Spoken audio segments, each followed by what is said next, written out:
Come spend the weekend with me. It's M, and welcome to this diary entry about growing up. Hi, it's and today is Saturday. Lalabas tayo dahil magme-mini grocery tayo today. But before that, mag-hair serum muna ako dahil grabe ang init sa labas. Ang serum pala na gamit ko is from Lux Organics as a Lux baby. In fairness naman sa hair serum nila, humiyang talaga yung hair ko as in from buhaghag to medyo kalmado na siya. At syempre, huwag kalimutan ang mag-lipstick. At after nga yan, ayan, mag-note muna tayo kung ano yung mga dapat nating bilhin, yung mga kakailanganin natin dito sa bahay. After that, we are off to go na. First stop, dito muna tayo sa UB dahil mag-withdraw tayo ng money. Alam niyo ba guys, na napaka-convenient ng GoTime. Meron silang 20 transaction free monthly. Mag-aalas 4 nga nito ng hapon kaya sobrang init pa. Eto at naglakad nga lang ako dahil malapit lang naman dito yung SM sa amin. Agad naman ako na pumunta sa department store dahil doon tayo may bibilhin.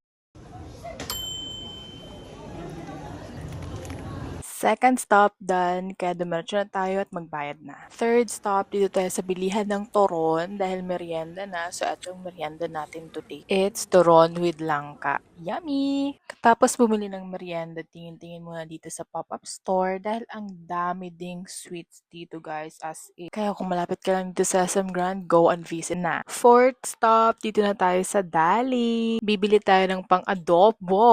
Hindi na nga ako nakapag-video kanina so mamaya mag-haul na lang tayo kung ano yung mga nabili ko pa after sa SM. Fast forward, pauwi na tayo at kailangan natin bilisan baka kasi maabutan tayo ng ulan.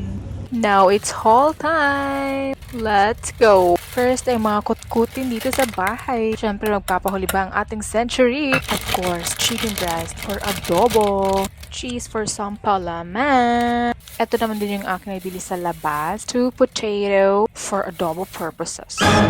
Siyempre magpapahuli ba ang salted egg? Naa! Of course, banana. Some banana. Kalabasa na pampalinaw ng mata. Some apple, in fairness, matamis siya. And wait, there's more turon with langka. Mukbang, ano, tara?